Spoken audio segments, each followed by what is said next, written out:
Philippine Information Agency, Kapihan na Zamboanga. Sharing with you timely, accurate, and relevant information regarding government programs, projects, and activities. Catch us every Thursday at 4 p.m. on eMedia.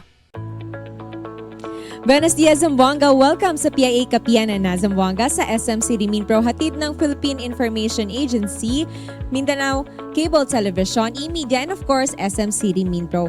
Mapapanood po ninyo ang ating programa sa PIA Western Mindanao Facebook page and other government agencies' Facebook pages, PRO9, The Northern News Flash, 1TV Philippines J Channel, and Pagadian Media, also at ISA TV Channel 17, PCH Cable TV, and via cable televisions in Zamboanga via MCTV and eMedia. Welcome po sa ating program, ang Kapihan na Zamboanga.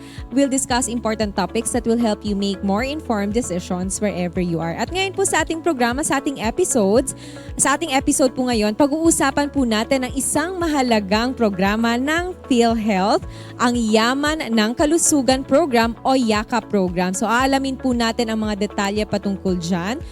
With our guests for today, we have from the PhilHealth Regional Office 9. Together with us, we have Dr. Jacobo Maria Mendoza, the Head of Benefit Administration Section of the PhilHealth Region 9. Buenos dias, nadiaton mga Vivientes, and sana po ay you'll stay tuned at marami po tayong pag-uusapan dito sa kapihan natin about YAKA po or Yaman ng Kalusugan. Of course, we also have Sir Philip Cataylo, the Public Relations Officer. Yes, good day po, Miss Myra. At we're very happy na we are here with PIA to discuss yung important program ng PhilHealth na tinatawag nating YAKA. Ayun. Actually, bagong-bago po itong programang ito. Bago rin po ito sa amin, no, na narinig namin itong programa na ito. So we will talk all about it today sa ating programa. Can you please give us po yung ating rationale about this? And ano po ba talaga itong PhilHealth Yakap? Yes, this PhilHealth Yakap, ito ay new program ng PhilHealth na ang layunin nito ay yung mga Filipino ay mailayo natin sa sakit. Sa pamamagitan ng ating mga partners na tinatawag nating Yakap Clinic, maaari na natin i-maintain yung good health ng ating mga kababayan, early detection ng mga sakit, at ma-provide natin mga appropriate medicines in case na based sa assessment ng doktor, kailangan nila magkakaroon ng mga maintenance meds. So, babayaran yan at isusupport ng PhilHealth. Ang bottom line nito ay yun na, yung before pa magkakasakit yung members natin or ma-hospital, ilalayo na natin sila. Opo, just to add lang, kasi ang PhilHealth dati, pag sinasabing PhilHealth, it's all about admission lang sa ospital, no? But right now, we're expanding our program. Ito, nandito na yung yakap. Even before lumala yung sakit, ay maagapan na po natin. Yes, and this is also in alignment sa ating Universal Healthcare Act. Dati kasi curative lang. Ngayon ang PhilHealth ay preventive, curative, rehabilitative na yung mga health services natin. So advance na tayo mag-isip. Before pa magkakasakit yung members, baguhin natin yung health seeking behavior nila. Huwag nating hintay na kung kailan magkakasakit, kailan may nararamdaman tayo, saka pa tayo magpa-check up sa doktor. Ngayon pa lang, kahit wala tayong nararamdaman, maaari na kayong mag-avail ng PhilHealth benefits through our new program. Yes po. And this is a setup even for our country, di ba? Dati, inaagapan na lang natin yung mga sakit natin, no? Kung naalala po natin, sinusupply lang we support yung hospitalization lang. Pero for now, prevention na tayo, natutulad na tayo sa mga ibang bansa. No? That we value prevention more than cure na. Actually, parati natin yan sinasabi. Paulit-ulit po natin sinasabi na prevention is better than cure. At ngayon, andito na nga talaga yung programang ito na hatid ng PhilHealth. And yun nga po, bagong-bago itong programang ito, nung July lang po pala, this year lang siya naipasa. Actually, na-announce to ng ating mahal na presidente, Ferdinand Bongbong Marcos Jr. during his SONA, itong programa na to. At marami pa siyang na-announce na mga bagong programa ng PhilHealth at mga accomplishment natin. At we're very thankful na nare-recognize rin ng ating mahal na presidente yung efforts ng PhilHealth when it comes to mga health ng ating mga kababayan. At kasama dito sa YAKAP program, formally ni-launch natin to towards the end of July sa head office. At patuloy yung mga conduct ng mga YAKAP caravans dito sa mga regional offices at yung sa mga local health insurance offices natin sa provinces to inform pati i-promote tong yakap program ng PhilHealth. Before po sa ating programa, nag-discuss din po tayo about konsulta. Kung naalala po natin mga viewers, naging panauhin na rin po natin si PhilHealth to talk about konsulta. Ngayon po, itong yakap, what is the difference of yakap from the konsulta program? Magandang tanong yan kasi dati nga yung yung slogan namin or tagline, magpa-konsulta ka na. Yung maalala ko yan, yun yung nabanggit ng ating Ngayon, it's Oo. yakap para malayo sa sakit. yes. At magpayakap na po sila sa PhilHealth.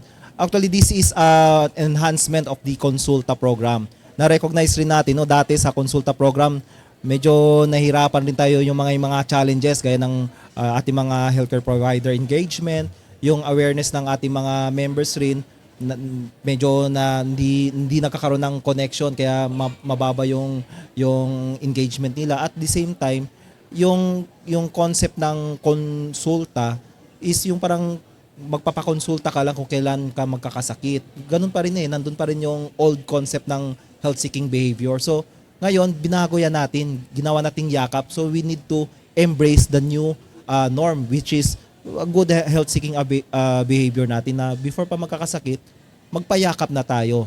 So kahit walang sakit, pwede na silang magpa-rehistro or magpa-assign sa ating mga yakap accredited facilities. At maganda dito, kasama ng, tawag nga natin dito, rebranding ng program ng PhilHealth.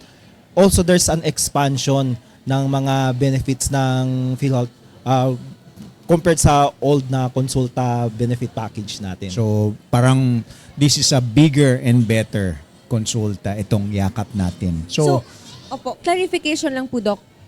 Wala na po yung konsulta, which is na-upgrade na natin siya into yakap. Yes. po. yes. So, yun, klarong-klaro po, no, na na-upgrade natin yung konsulta program natin into yakap, which, ano po ba yung mga serbisyo ngayon ng yakap? Yung yakap natin, na-upgrade siya. And one of the upgrades here is yung, kung narinig natin, siguro sikat na to sa airwaves natin ngayon, is yung gamot. No? And na-announce to ng ating mahal na presidente na we are allotted 20,000 per patient per year for gamot, no? Itong gamot and also cancer screening. It's because binibigyan natin ng we give value na to screen itong mga cancer kasi alam naman natin ngayon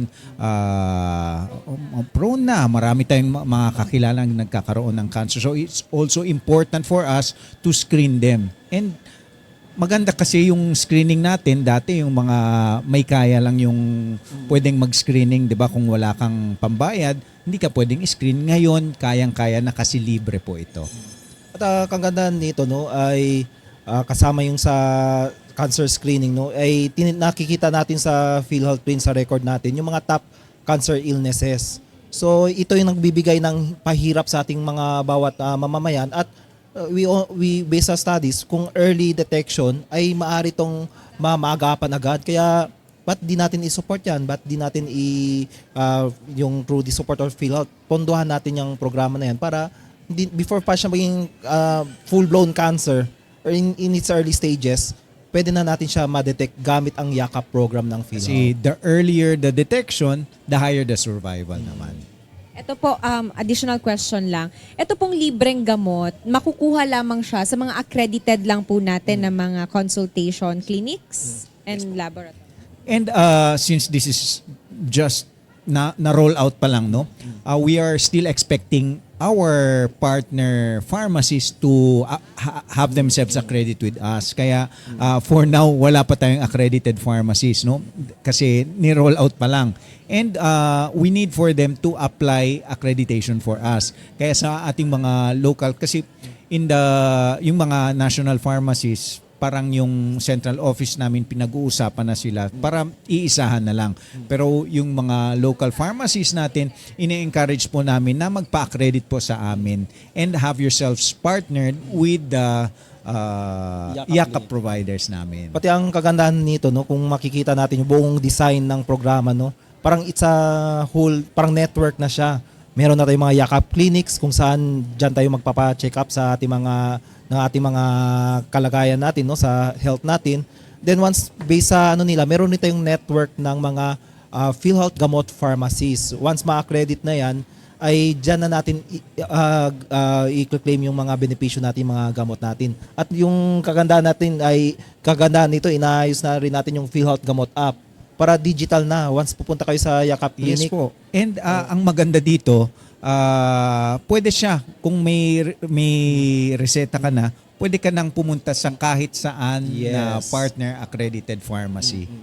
Yun lang, ina-encourage namin yung ating mga partner pharmacies to have themselves accredit with us. Currently, no, yung meron na nabanggit ka ni Doc Jacob, meron na tayong mga negotiation na ginagawa sa head office sa mga national chain of pharmacies para mabilis yung deployment nito sa mga regions. At the same time, dito rin sa local level, no, yung accreditation section natin is very active to accredit yung mga local pharmacies. Kasi syempre, sa mga GIDAS areas, meron yan yung mga malalayong lugar. Kailangan talagang may mga provider na mga pharmacies dyan. Tinitingnan din yan natin. At hopefully ano yan sila ma-accredit at mabigay ng mga benepisyo ng PhilHealth.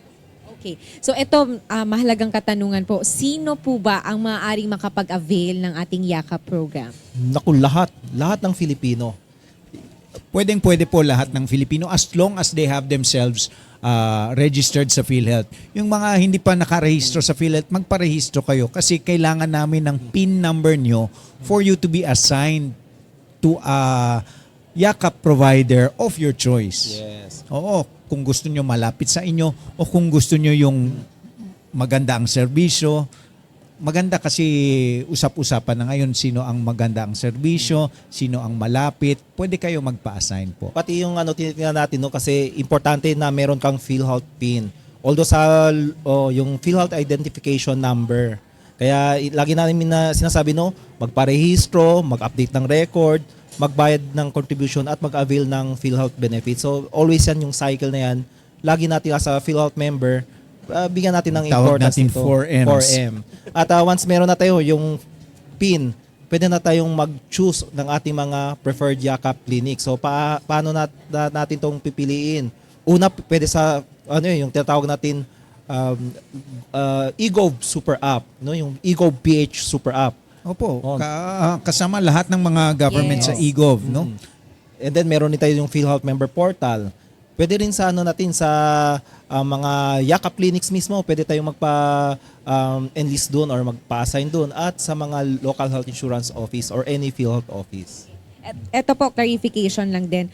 What if po ang isang miyembro ay nakapag-register na sa kanyang during the konsulta po na program, meron na siyang nakapunta na siya, naka-register na siya or naka-assign na siya sa isang konsulta accredited na clinic or laboratory. Makikredit po ba yun sa Yakap or kailangan po ba nilang magpa-register ulit? Di na kailangan kasi yung konsulta, ire-rebrand na natin yung konsulta provider, magiging Yakap clinics na siya. So yun yung ire-rebrand din natin. So kung once assign na po sila dyan, andyan na po sila. So hindi na. And kung gusto nila mag-transfer, no, kasi baka mamaya usap-usapan, mas maganda ang serbisyo dun sa kabila, sabi ng kumare. No? So gusto ko mag-transfer dun sa kanya. Ang pwede lang mag-transfer kung hindi pa sila nag-first patient encounter or pinuntahan yung facility. Kasi iba yung register. Pwede kayo mag-register, sabi nga kanina ni Sir Yep, na pwede kayo mag-register online or doon mismo sa office namin or sa Yakap, pero hindi pa kayo nagpa first patient encounter or nakita ng doktor, so yun pwede pa kayo maglumipat sa iba. Yes. You just have to fill up the form and have it changed doon sa amin local health insurance office. Pero kung natingnan na kayo ng doktor, na check up na kayo, so may bayad na kasi yun, pwede lang sila mag-transfer on October to December lang. So may certain period lang po tayo. Kaya if you choose wisely na kaagad, no? Para kung sa tingin nyo dito na talaga ako magpakonsulta, so choose wisely nga. Or tawag nga, dito na ako magpapayakap. Yes. Yun. Magpapayakap nga. Tama. So, ano po ba yung mga kailangan isumite, no, na mga documents? May documents ba na needed once I go to this certain Yakap accredited na clinic, ano po ba yung kailangan kong dalhin? Actually, kaya nga nabanggit ko kanina kasi digital na tayo ngayon. So, kung gusto natin magpa-assign sa isang Yakap Clinic, pwede online. So, wala ng documents. Pwede sa eGov Super App. Pwede yung sa member portal. May mga cases lang kung mag face-to-face, maaari sila mag-fill out yung nabanggit nga ni Doc Cobong yung form, yung PhilHealth Yakap Registration Form. So, yun lang yung kailangan i-fill out nila. At yung hihingin lang naman yun, kaya nabanggit ko kanina, kailangan yung PIN, yung PhilHealth Identification Number. Kasi yun, kasama yun sa i-fill out natin dun. At isa-submit natin kung face-to-face naman tayo magpa-assign sa isang Yakap Clinic or doon natin ipapa-encode sa any PhilHealth offices po. Ito naman po, paano po natin makakamtan yung serbisyo po ng Yakap? Yes, syempre, kailangan lang natin pumunta sa yung nga na Yakap Clinic. At kailangan natin pumunta at magpatingin na doon, magpa-first patient encounter para ma-health assessment na sila, ma-check kung ano mga kailangan ng mga based sa edad, sa age, sa may mga comorbidities ba. Based sa assessment ng doktor, bibigyan kayo ng mga additional na recommendation, magpapalaboratory po sila. At kunwari may duda ko, parang may cancer siguro to, yung based sa assessment ko. So i-refer kayo sa isang mga cancer screening mga laboratories natin at yung mga kung kailangan pa ng mga drugs and medicines based kung kunwari tansya niya parang may hypertension to or may diabetes ba to, magre-reseta ang doktor at pwede natin kunin yung mga medisina sa mga PhilHealth gamot pharmacies. For the meantime, wala pa tayong gamot, wala pa tayong accredited gamot. May binibigay na po tayong 21 medicines doon mismo sa Yakap Clinics. So itong mga essential medicines natin, may mga antibiotics, antihypertensives, etc. Meron na po. Yung actually sa PhilHealth gamot, it's an expansion pa. From day 21, dinagdagan natin ng 54 medicines. So that's 75 types of medicines. Halos cover na natin lahat ng mga maintenance, drugs and medicines. So standby lang po kayo. We'll keep you posted. Tinitingnan natin to by calendar year 2026, fully implemented na to. Pero in the meantime, once meron kaming ma-accredited dito sa region ng mga PhilHealth gamot pharmacies, we'll post it through our official website or sa official Facebook page namin. Siyempre, tatag namin yung PIA. Siyempre, oo. Tutulungan tayo ng PIA Yes. para Siyempre naman spread the good news. Yes, yung the mga good susunod po nating questions is itong mga frequently asked questions ito, no? Like you mentioned yung patungkol sa pharmacies which is now hindi pa po available but hopefully no soon maging available na. Maaari bang dumiretso na lang yung ating mga PhilHealth members sa mga botika, mga accredited po na mga pharmacies natin para kumuha ng libreng gamot? Gaya nga nabanggit ko kanina, kailangan talaga ng reseta from a Yakap Clinic. So, kailangan po muna nila pumunta sa Yakap Clinic based sa assessment ng doktor. Ito yung mga dapat i-reseta na medicines gamit yung PhilHealth gamot app at doon nila i-avail na sa mga pharmacy. So, kailangan talaga doon muna, magpa-check up muna tayo sa doktor. Hindi naman pwedeng mag-self-diagnose tayo. Parang Yun feeling nga, ko opo.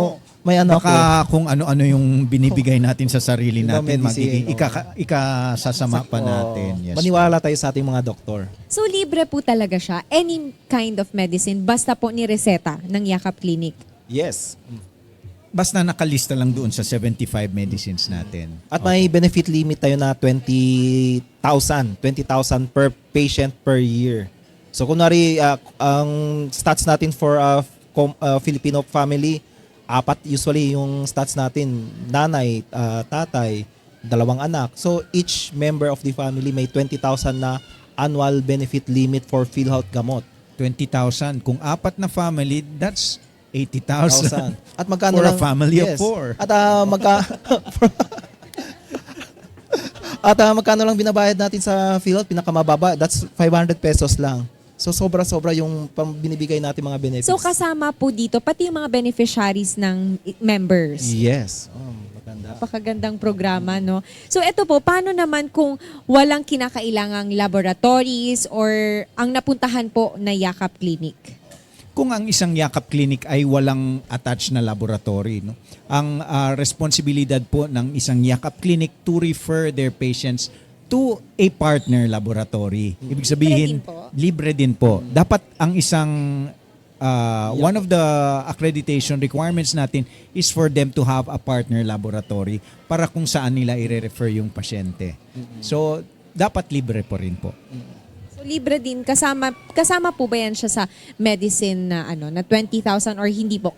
Iba pa yung Iba pa laboratory. yung laboratory. Yung mga laboratory test natin, around 1,700 pesos yun per Oo. year. Then 13 Ang bayad. kinds of laboratory tests Yes pwedeng po. ma-avail. So again po, dapat may reseta pa rin from the Yakap Clinic Yes, oo. for them to avail yung ating laboratories. Yes. Okay. Next naman po, may limitasyon po ba ang bilang o dami ng check-ups natin sa Yakap Clinics? Actually, pangit man sabihin, pero pwedeng unli, no? Kung kayo ay masakitin, so sang-ayon talaga sa inyo yung isang yakap natin. Kasi magkakaroon ka ng sipon, pwedeng magpayakap. Magkakaroon ka ng ubo, pwede magpayakap. Magkakaroon ka ng sakit ng ulo, for example, pwede magpayakap. Alta presyon, Yun. masyado kang sweet sa buhay kaya nagkaroon ka ng mga simptomas ng diabetes, pwede kang Pwede magpayakap.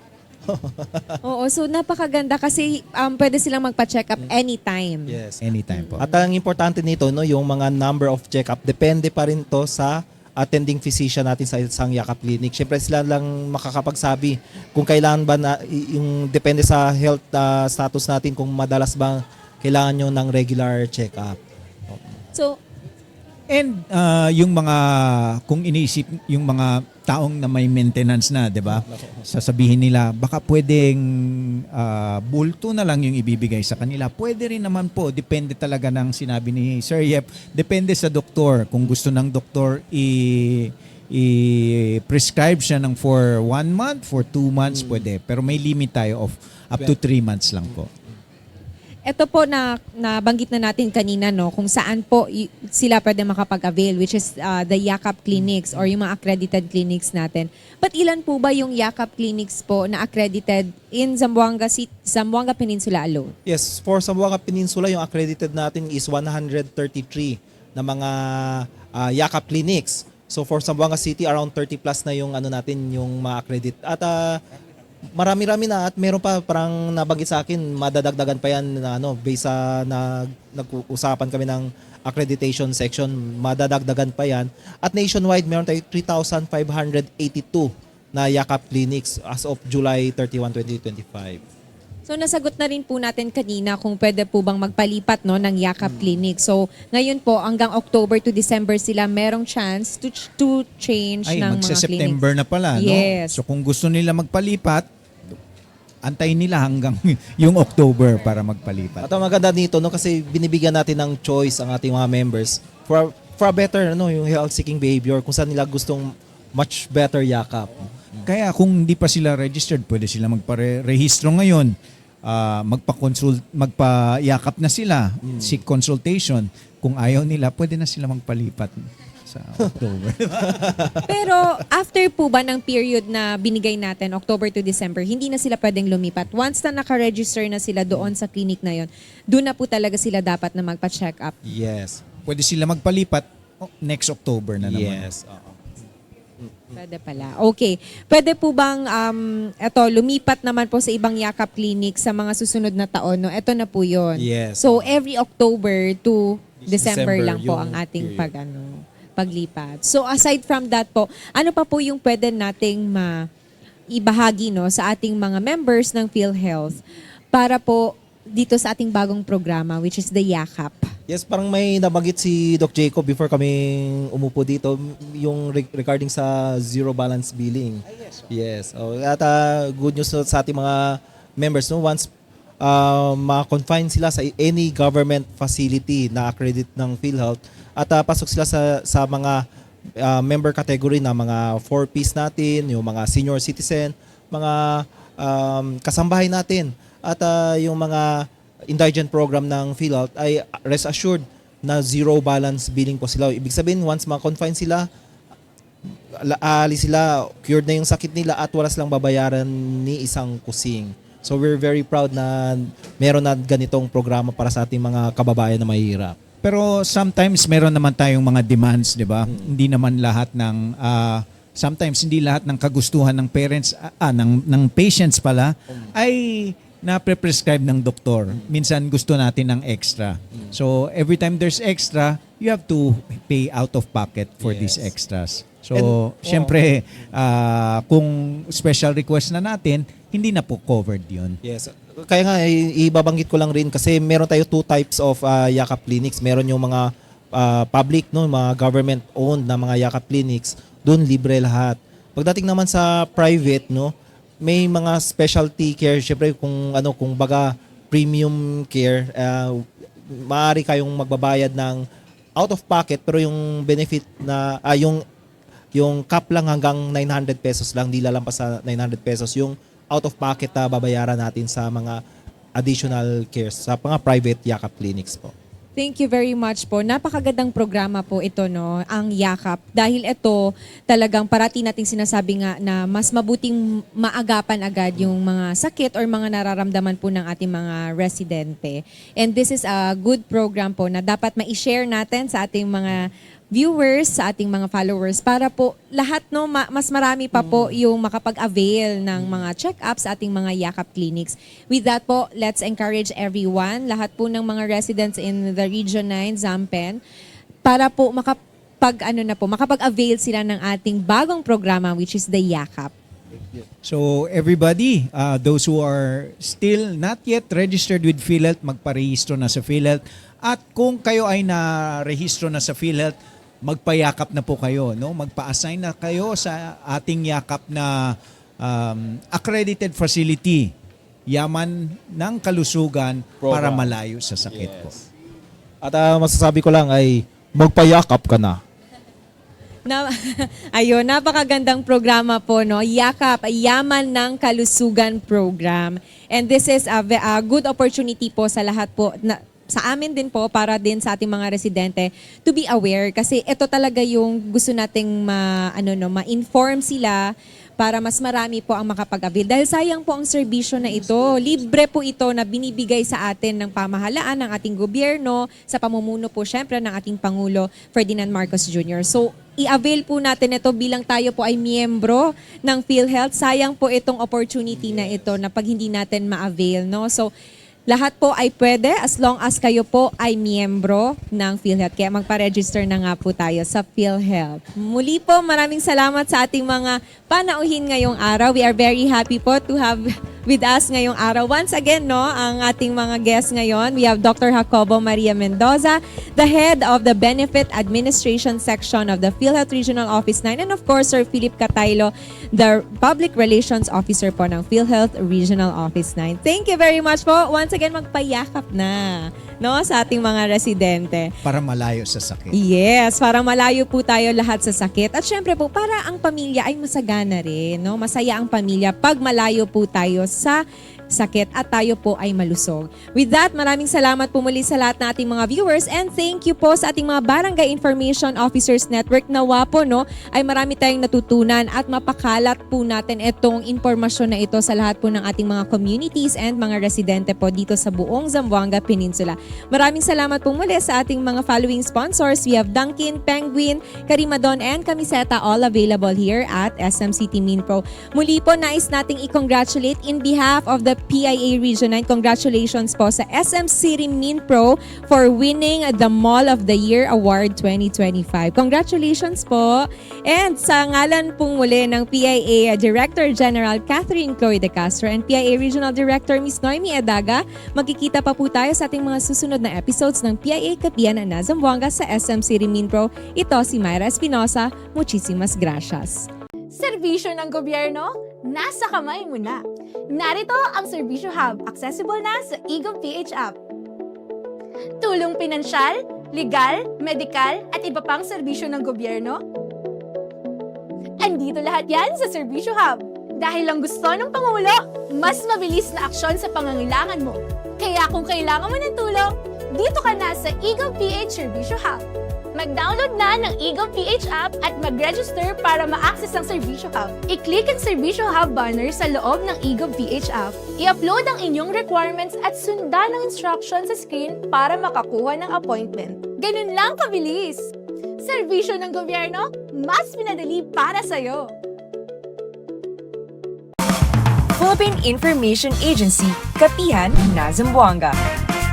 Sharing with you timely, accurate, and relevant information regarding government programs, projects, and activities. Catch us every Thursday at 4 p.m. on eMedia.